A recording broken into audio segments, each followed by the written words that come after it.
I need to tell you something that has been weighing on my heart, something that has been pressing on my soul in a way I cannot ignore. What I am about to share with you may unsettle what you thought you knew about life, about death, and about what happens when those we love take their final breath. I warn you, this is not an easy thing to talk about, but it is a necessary truth, and if you stay with me through this, you will feel the same overwhelming relief that I felt when the veil was lifted from my eyes.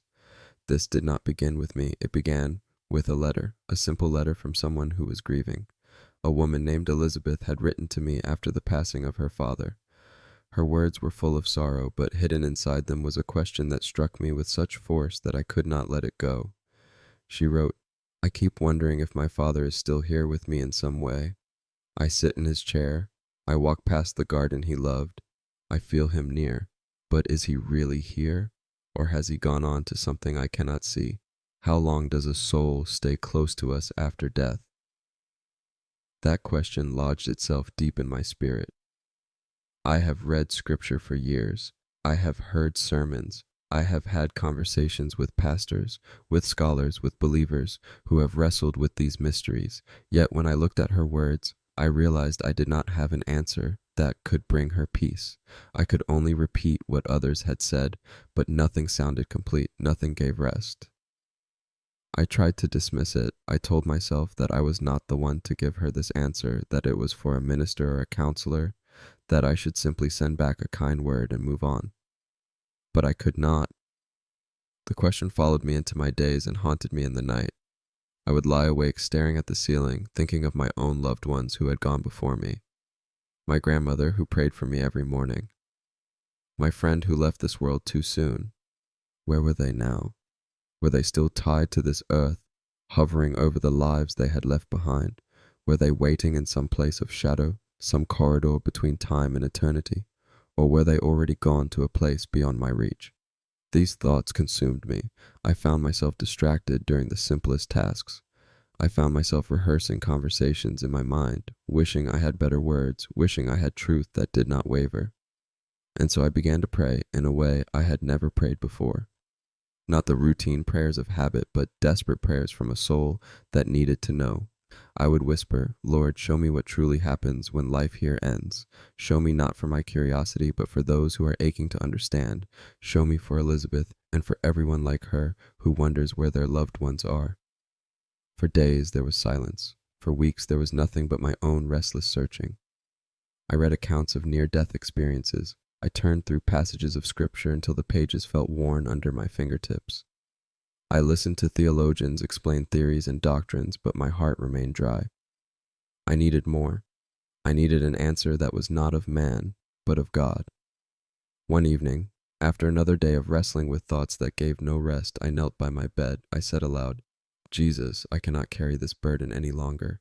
If you want me to help those who are grieving, if you want me to speak peace to their hearts, you must reveal the truth, not speculation, not empty comfort, truth.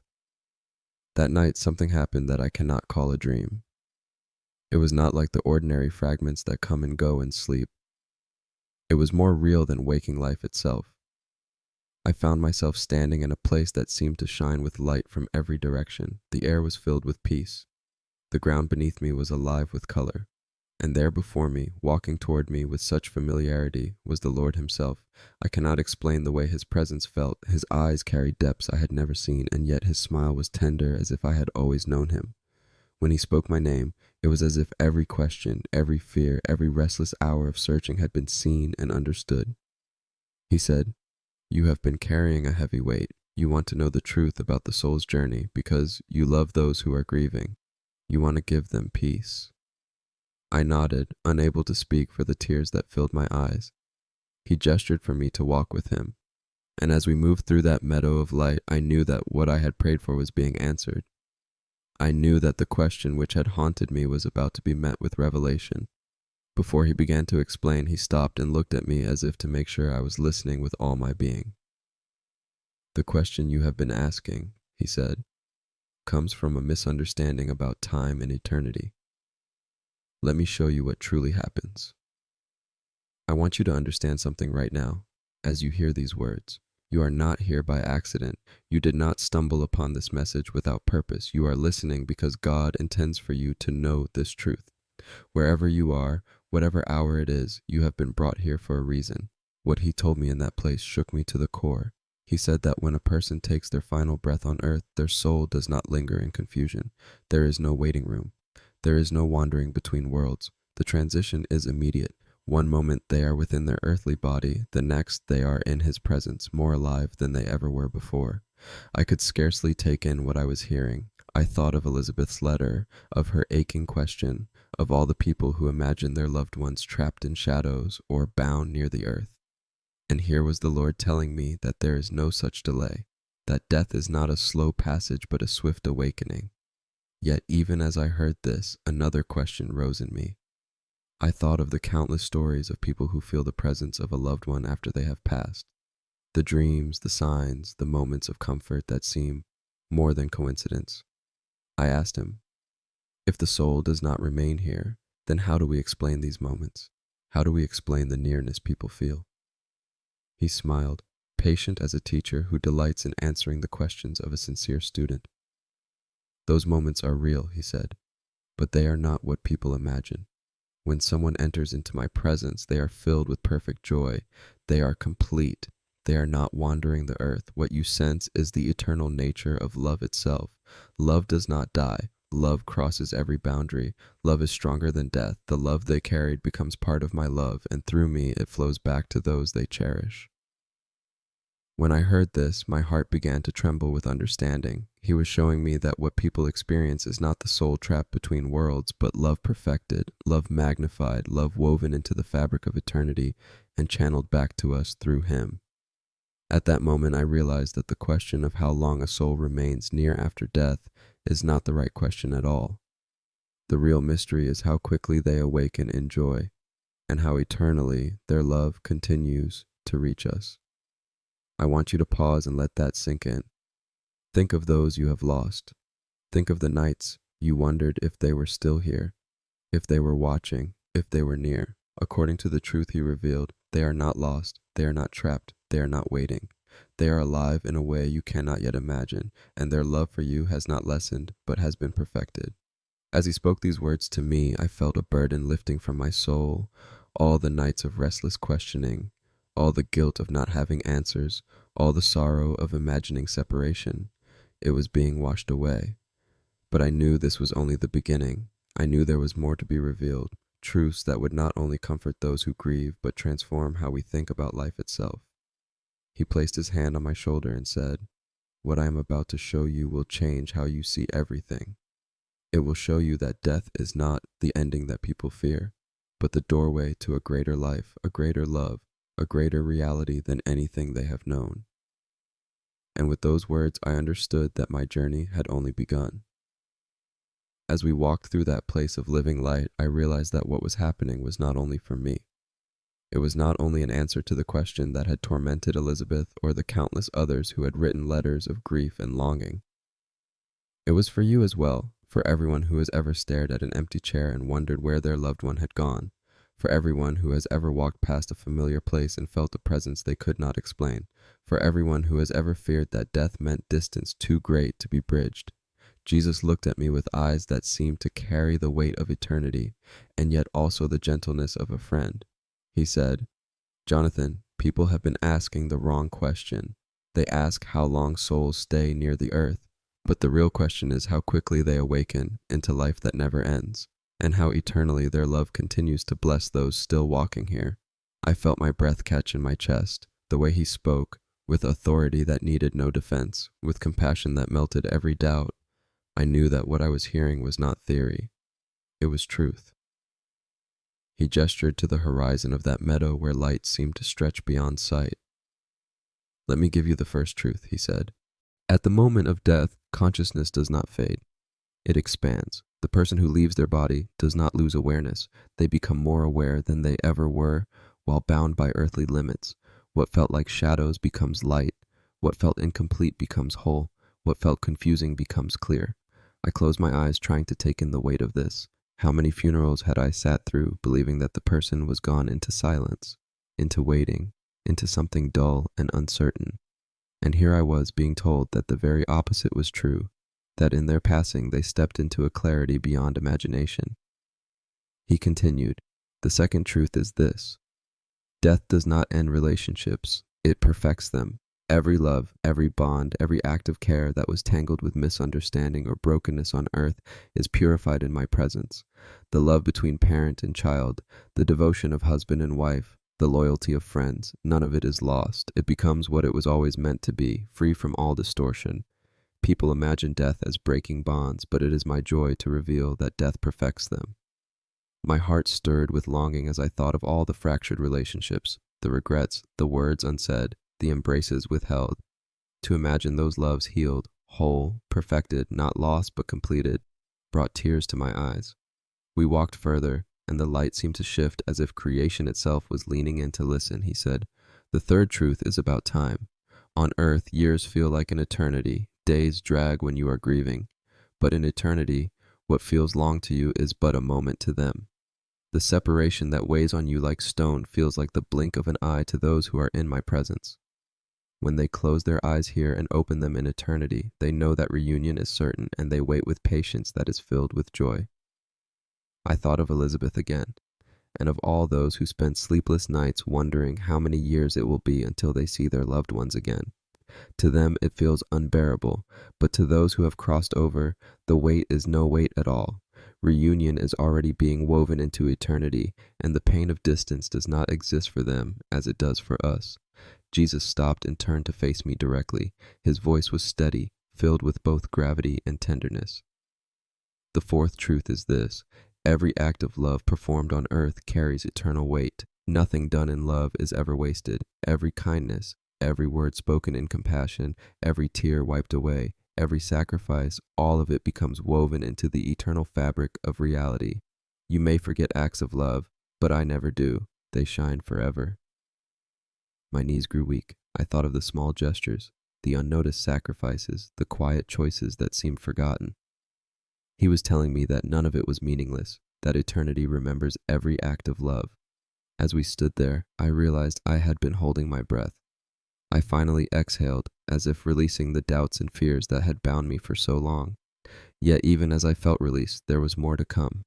I could sense that he was leading me deeper, into truths that would not only comfort but transform.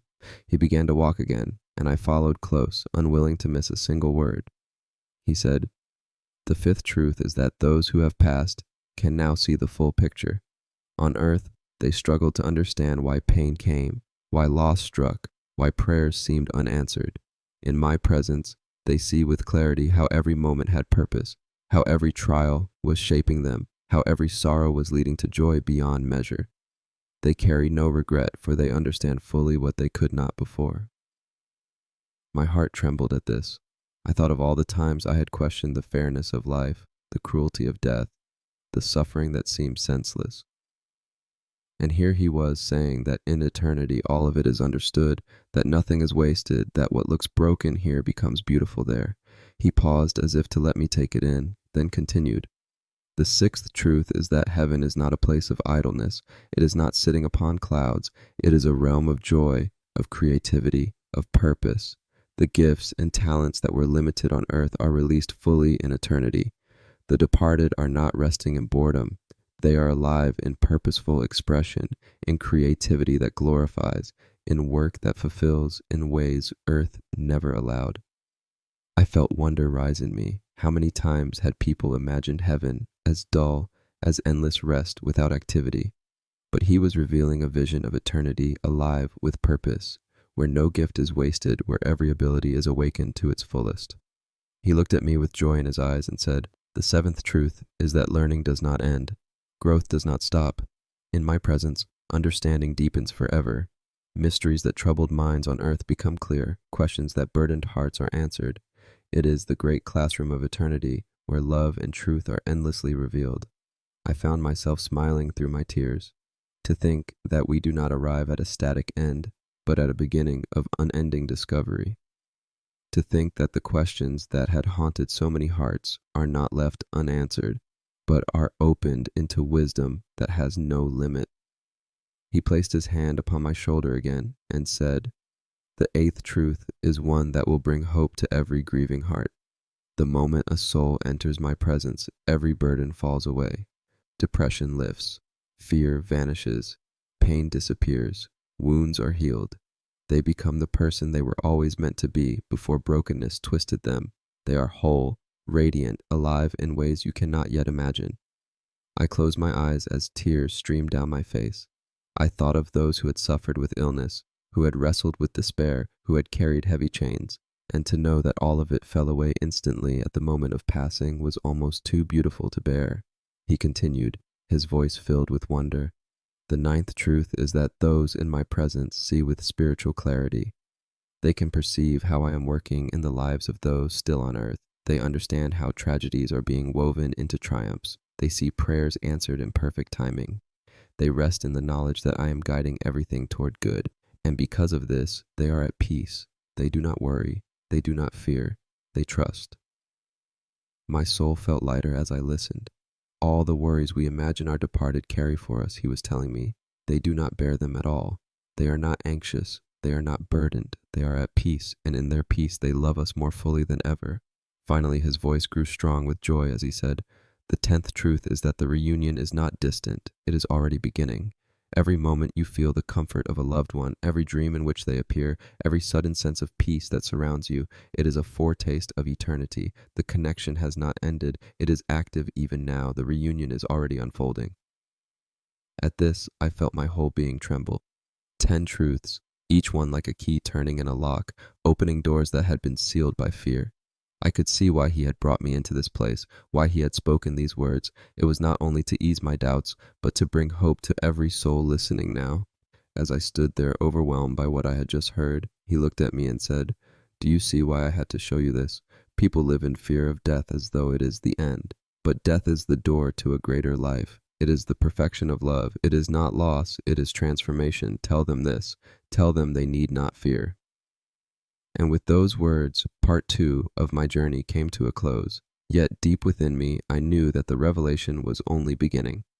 I stood in that meadow of living light, stunned by what had just been revealed.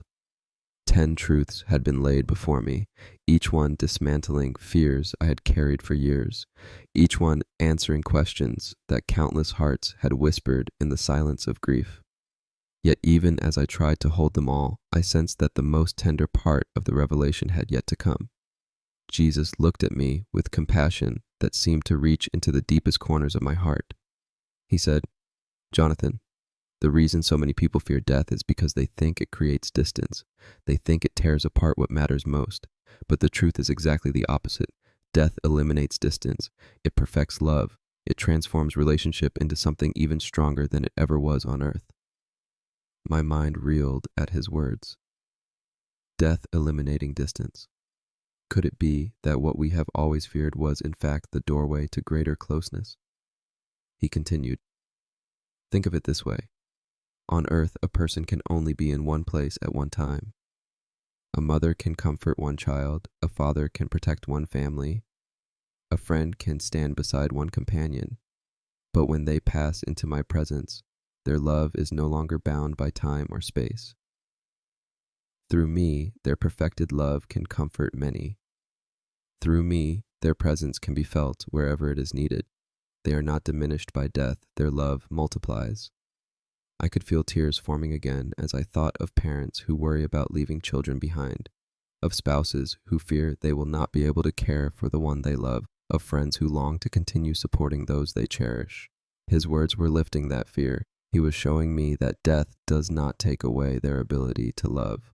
It expands it, I said softly, so when someone feels their mother near, or dreams of their father, or senses guidance from a friend who has passed, it is not a soul trapped between worlds. He smiled, warm and radiant. Exactly. It is their perfected love working through me.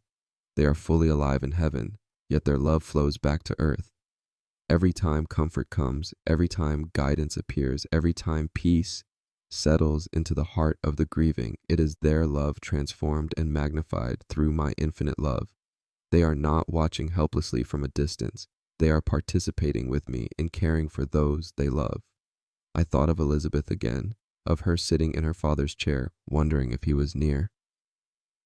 Now I saw the truth. He was not bound to that chair, not wandering around the garden she mentioned.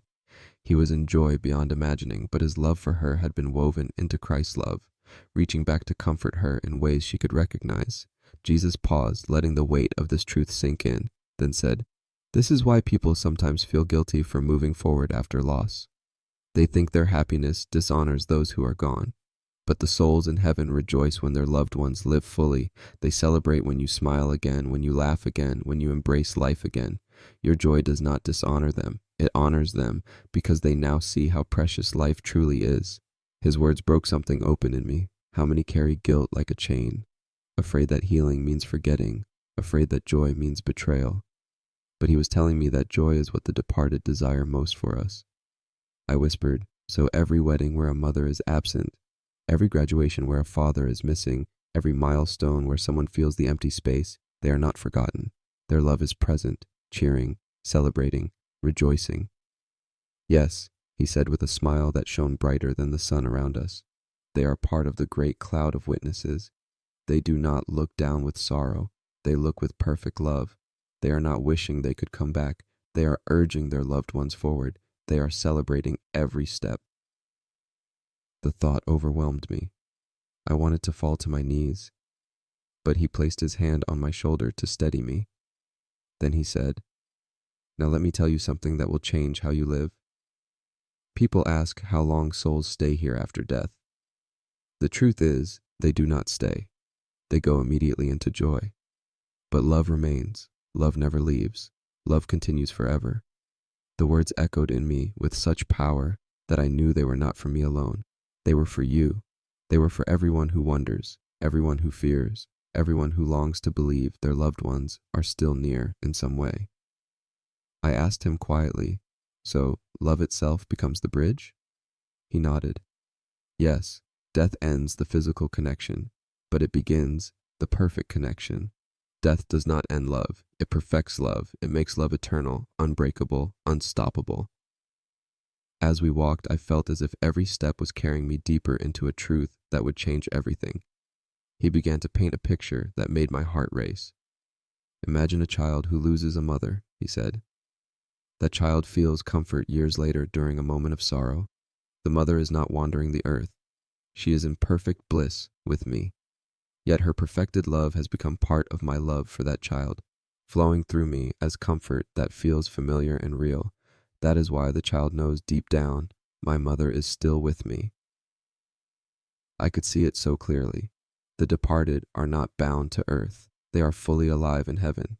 Yet their love, purified and perfected, remains active through Christ, shaping the lives of those who remain.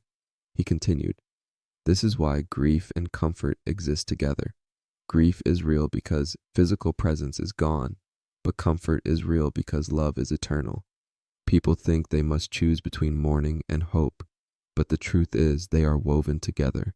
You can feel the ache of absence and the strength of presence at the same time, because love bridges the divide."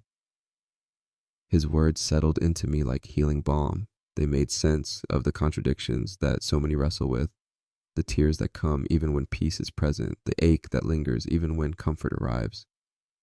Jesus turned toward me again and said, "The question is not how long the soul lingers. The question is how eternal love continues to flow. That is what people must understand. That is what will free them from fear." We walked on in silence for a moment, but inside me everything was alive. I realized that this truth did not only change how I saw death, it changed how I saw life. If every act of love carries eternal weight, if every bond is perfected, if every relationship is made whole, then nothing is meaningless.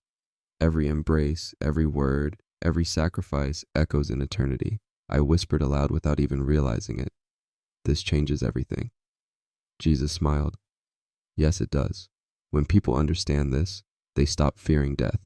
They start treasuring life. They stop clinging in sorrow. They start living in joy. They see that saying goodbye is not really goodbye. It is see you soon. The word struck me so deeply that I felt my knees weaken. I thought of every funeral where I had heard farewell spoken with hopelessness, and now I realized the truth. It is never farewell. It is never the end. It is see you soon. I looked at him with tears streaming down my face and asked, how can I share this without failing to capture its beauty? How can I help people see that what we thought was loss is in fact perfection? he said gently. You share it the way you feel it now, with honesty, with tears, with joy that breaks open the heart. People will know it is true not because of arguments, but because of the peace it carries. I wanted to remember every word, every detail, every tone of his voice. And in that moment, I knew that the revelation was far from complete. What he had already shared was enough to change lives, but I sensed he had more to show me, truths that would pierce even deeper, truths that would make fear vanish completely. As we walked on, the light grew brighter, and I felt that the next words would carry a weight even greater than before. The meadow seemed to grow brighter with every step we took, as though the truths being spoken carried light that spread in every direction. My heart was still trembling from what I had already heard, but I knew there was more. There was a weight in the air, a sense that what was about to be revealed would pierce even deeper into the mystery of love and eternity. Jesus slowed his steps and looked at me with eyes so full of tenderness that I could hardly hold his gaze. Jonathan, he said, do you see now why fear of death is misplaced? Do you see why people burden themselves with grief that is heavier than it needs to be? I nodded, though my voice was caught in my throat. He went on. They believe their loved ones are lost. They believe separation is final. They believe they must cling to sorrow in order to honor the ones they miss. But the truth is the opposite. The souls of the departed are not lost. They are more alive than ever. They are not far away. They are closer than they ever were because their love is now part of my love. And the way to honor them is not by holding on to grief, but by embracing joy. His words struck a chord in me. I thought of how many people I had seen walking through life, weighed down by guilt, unable to smile, afraid to laugh, as if happiness itself were betrayal. And here he was telling me that joy was not betrayal but honor, that every smile was a tribute, every moment of peace was a celebration of those who had gone before. I whispered, so when someone begins to heal, when laughter returns after months of sorrow, it is not forgetting, it is faithfulness. Yes, he said with warmth in his voice. It is faithfulness to the truth of love. For love is not diminished by death. It is magnified. It is perfected. It is eternal. And when you live fully, when you love deeply, when you embrace the life you have been given, you are honoring those who now live fully in me. I felt something break open inside me, as though chains I had carried without knowing were falling away. Then he said, let me show you something even more beautiful. People imagine that the departed are looking back with sadness, longing for what they left behind. But that is not how it is. They are not yearning to return. They are rejoicing in the fullness they have entered. They see clearly now that earthly life was always pointing toward this. They are not wishing they could come back. They are celebrating that their journey has reached its true home.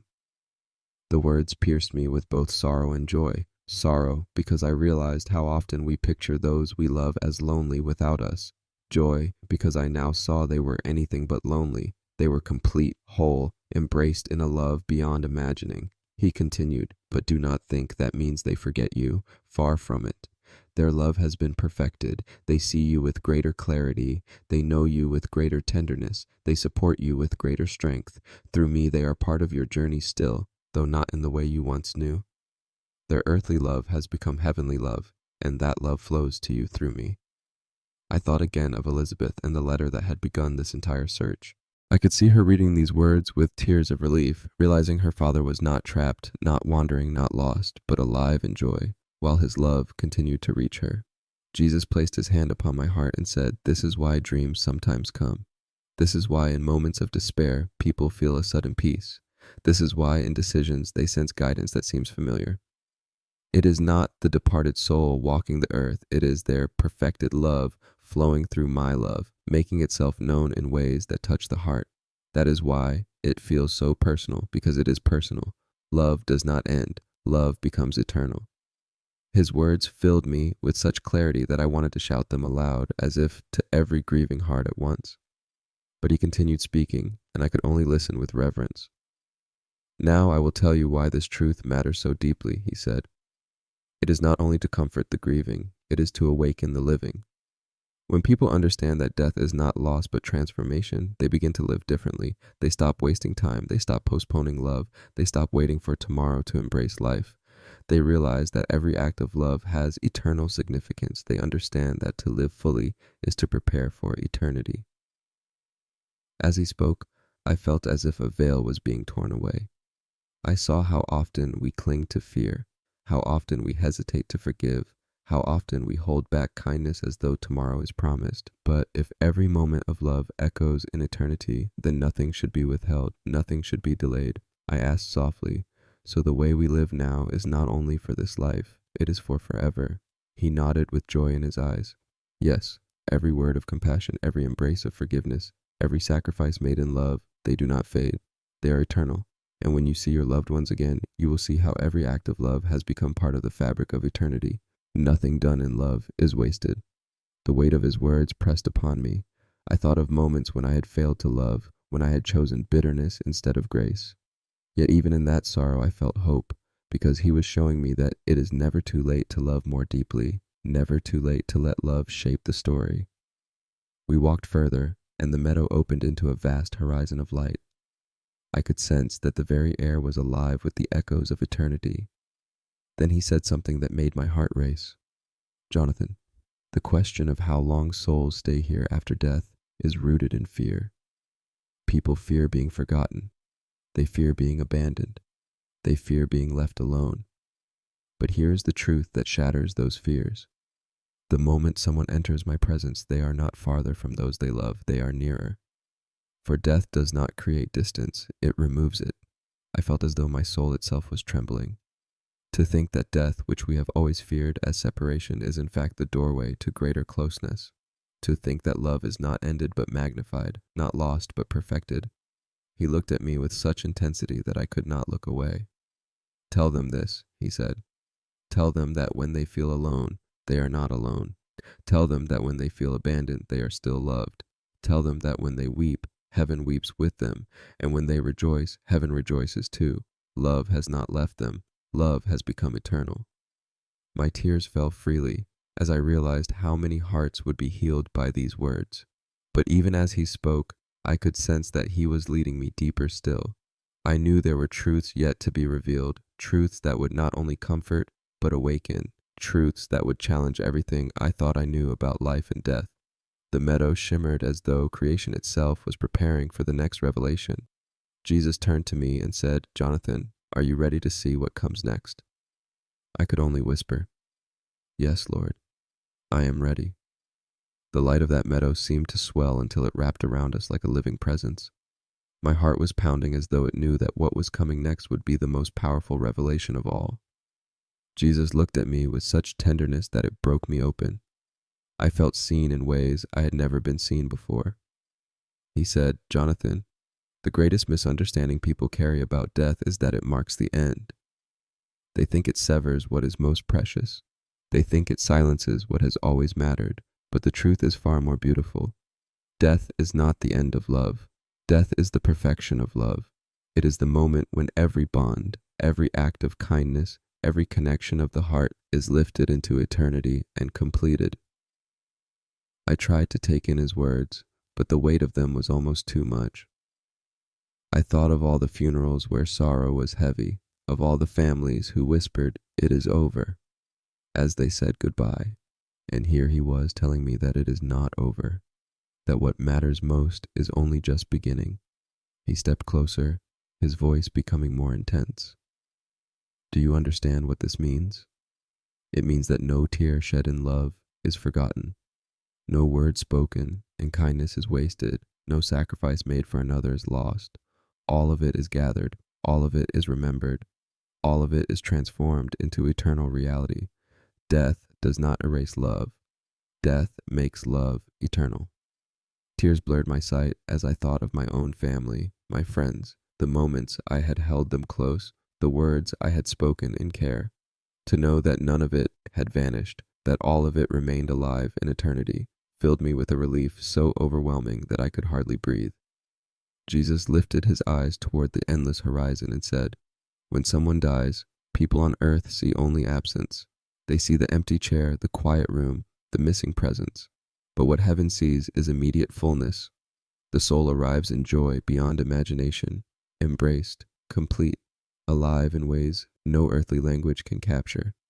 The absence you feel is real, but the reality they experience is fullness beyond measure.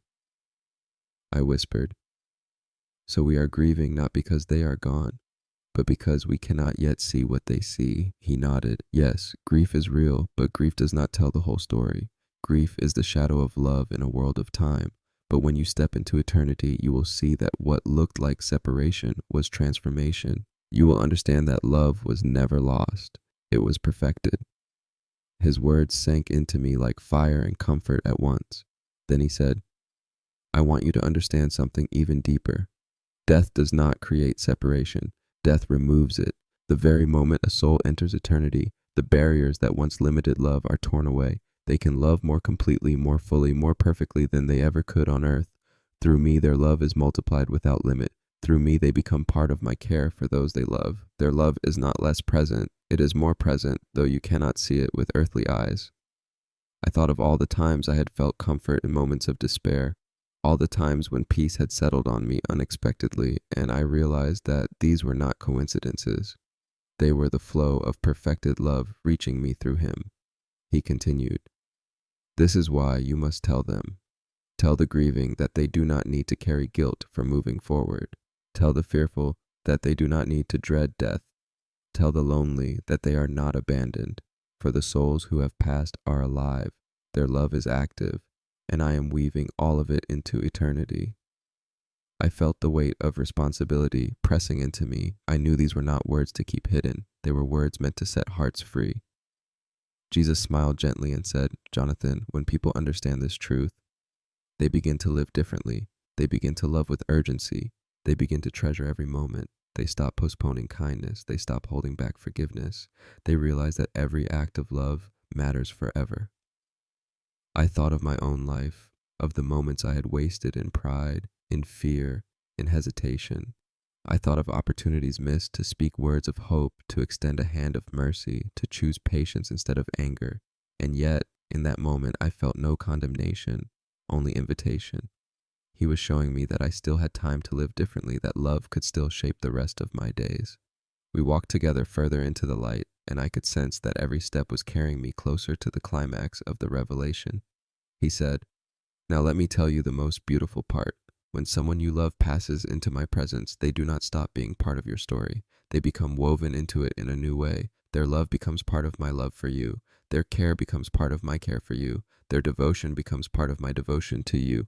When you feel peace, when you feel strength, when you feel guidance, it is because their perfected love is flowing through me to you. That is why it feels familiar. That is why it feels personal, because it is. I covered my face with my hands as sobs shook me. The thought that my loved ones were not gone, that their love was still active in my life through Christ, filled me with hope I had never known before.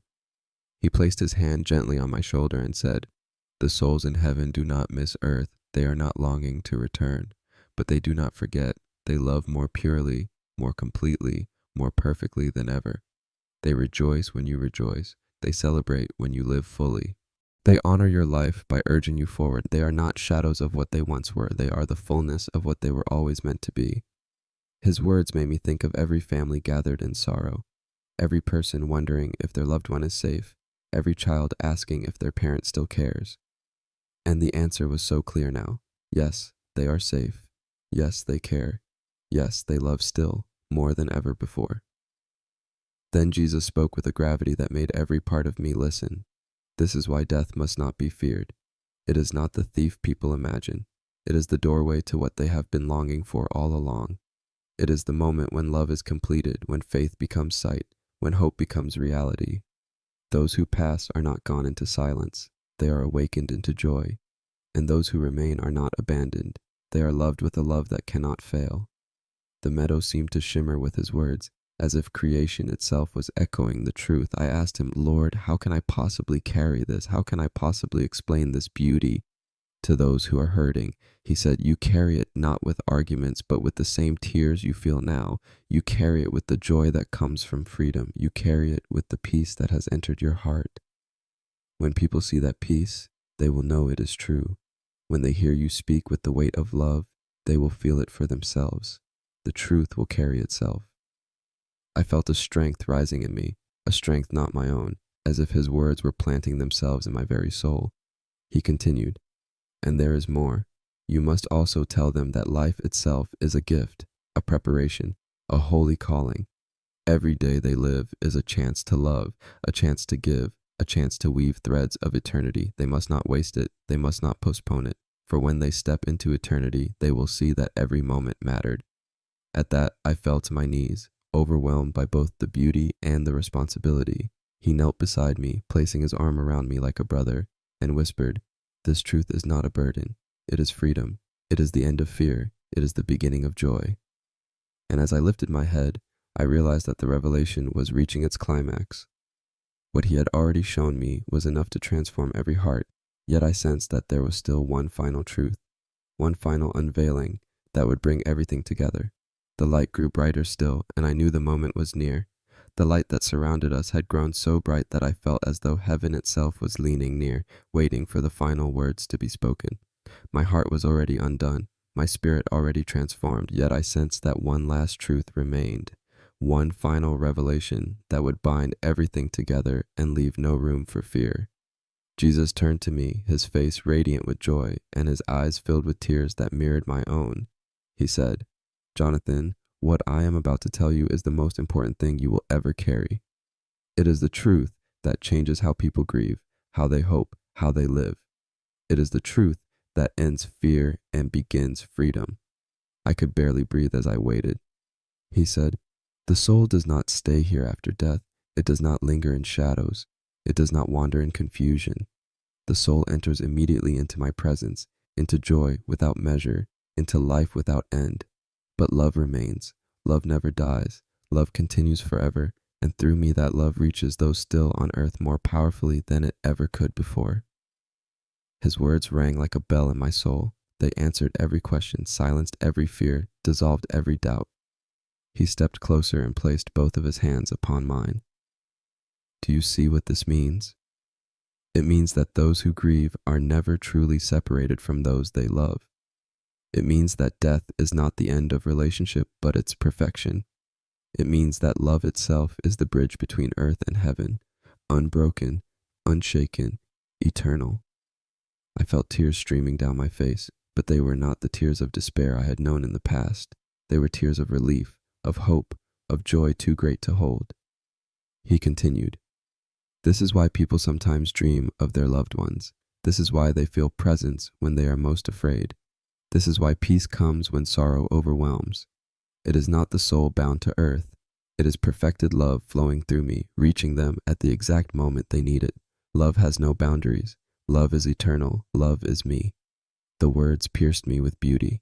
I thought of Elizabeth once more, of her father, of every person who had written with the same question. I could already see the hope in their eyes when they would hear this truth. Jesus lifted his eyes toward the horizon, and his voice grew strong with joy. "Tell them this. Tell them they no longer need to fear death. Tell them they no longer need to carry guilt for living fully. Tell them they no longer need to wonder if their loved ones are safe, for they are alive in joy beyond imagining. Tell them that every smile they share, every moment of happiness they embrace, every act of love they give is celebrated in heaven, for their loved ones are not lost. They are found. They are whole. They are perfect, and their love continues forever." The meadow itself seemed to tremble with the weight of his words, as though creation itself was rejoicing in the truth being revealed. I whispered, "So every goodbye is really see you soon?" He nodded, his eyes shining with compassion. "Yes. Goodbye is never the final word. Love is the final word, and love always says, 'See you soon.'" My whole being trembled with peace.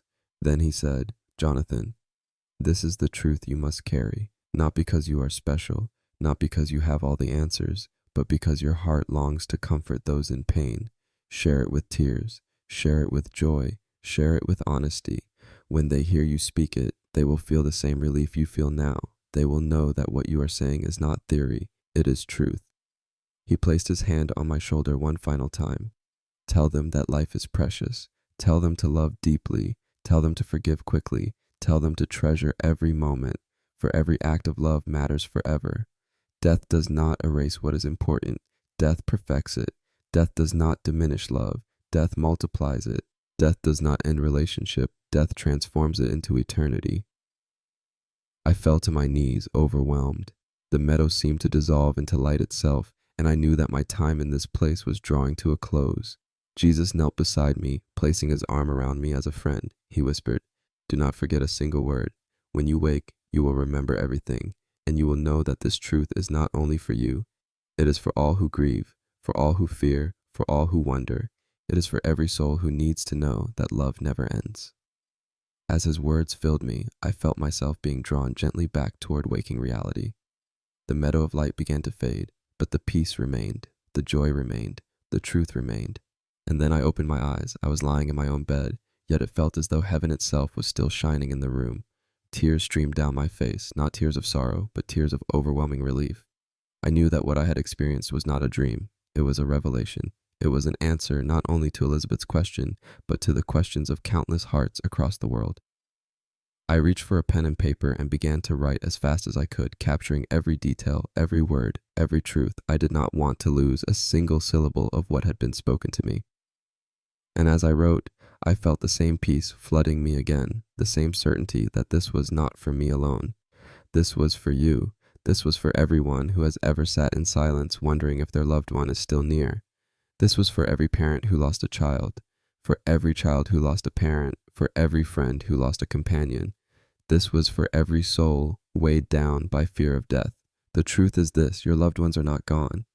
They are more alive than they ever were. They are not trapped between worlds. They are in perfect joy. They are whole. They are safe. They are home. And their love for you has not ended. It has been perfected. It has been multiplied. And through Christ, it is reaching you even now. So when you feel peace in the middle of sorrow, know that it is their love flowing through him. When you dream of them, know that it is their perfected love comforting you. When you sense guidance, know that it is their devotion magnified through him. Do not fear. Do not despair. Do not think that you are alone. You are not. You are loved beyond measure, both by those who have gone before you and by the one who holds eternity in his hands. Live fully, love deeply, treasure each day, for every act of love carries eternal weight. Every bond is perfected. Every goodbye is only see you soon. And when your own time comes, when you take your final breath on this earth, you will discover what they discovered, that death is not loss, but awakening, not silence, but music, not the end, but the doorway to everything beautiful. Jesus looked at me one last time in that meadow of light and said, "Tell them this: death does not diminish love, death multiplies love, and love never ends." That is the truth that has changed me forever, and it is the truth that will set you free.